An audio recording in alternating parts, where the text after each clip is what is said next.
சாமி அவளை விடக்கூடாது சாமி.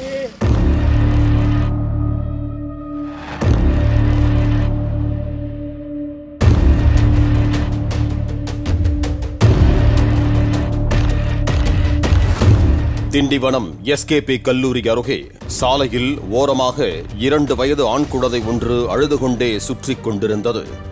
அக்கம் பக்கத்தில் எவரும் இல்லாத நிலையில் அதனை பார்த்த பெண் ஒருவர் அந்த குழந்தையை மீட்டு காவல் நிலையத்தில் ஒப்படைத்தார். குழந்தையை வைத்து விசாரணையை முன்னெடுத்த போலீசார் அந்த குழந்தை திருவண்ணாமலை மாவட்டம் கீழ்பெண்ணாத்தூர் அடுத்த கழிக்குளம் கிராமத்தைச் சேர்ந்த சக்திவேல் அம்சா தம்பதியரின் ஆண் குழந்தை என்பதை கண்டுபிடித்தனர். கடந்த 15ஆம் தேதி காலை 11 மணிக்கு தனது ஆண் குழந்தைக்கு உடல்நிலை சரியில்லை என்பதால் தனது குழந்தையை மருத்துவமனைக்கு அழைத்து சென்ற அம்சா மாயமான நிலையில் தாயுடன் சென்ற இந்த குழந்தை மட்டும் திண்டிவனத்திற்கு எப்படி வந்தது என்பதை கண்டறிய போலீசார் தீவிர விசாரணையை முடுக்கிவிட்டனர். சிசிடிவி காட்சிகளை ஆய்வு செய்த போது சம்பவத்தன்று இருசக்கர வாகனத்தில் வந்த ஒரு ஆணும் பெண்ணும் அந்த குழந்தையை சாலையோரம் இறக்கிவிட்டு செல்வதை கண்டறிந்தனர். அந்த பைக்கை வைத்து இது தனது மனைவி அம்சாவின் தோழி நேத்ராவுடையது என்று அவரது கணவர் போலீசாரிடம் தெரிவித்தார். இதையடுத்து கீழ்பெண்ணாத்தூர் அடுத்த கழிக்குளம் கிராமத்தைச் சேர்ந்த நேத்ரா மற்றும் அவரது காதலன் கொல்லை கொட்டாய் திருப்பதி ஆகிய இருவரையும் போலீசார் விசாரணை வளையத்திற்குள் கொண்டு வந்தனர். கிடுக்குப்பிடி விசாரணையில் அம்சா மாயமான வழக்கில் துப்பு துலங்கியது.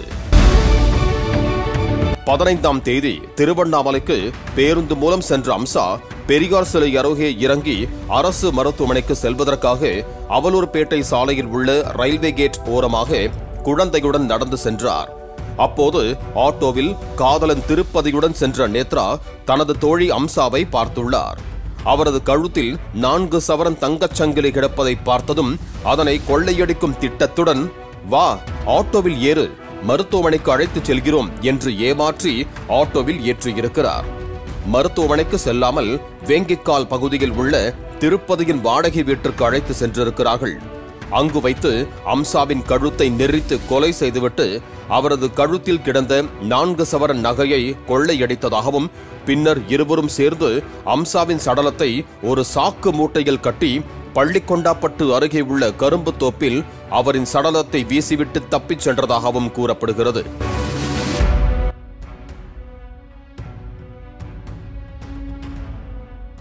இதனிடையே அம்சாவின் 2 வயது ஆண் குழந்தை அழுது கொண்டே இருந்ததால் சம்பவத்தை திசை திருப்ப குழந்தையை திண்டிவனம் எஸ்கேபி கல்லூரி அருகே சாலையில் ஓரமாக விட்டுச் சென்றதாக இருவரும் வாக்குமூலம் அளித்ததாக போலீசார் தெரிவித்தனர்.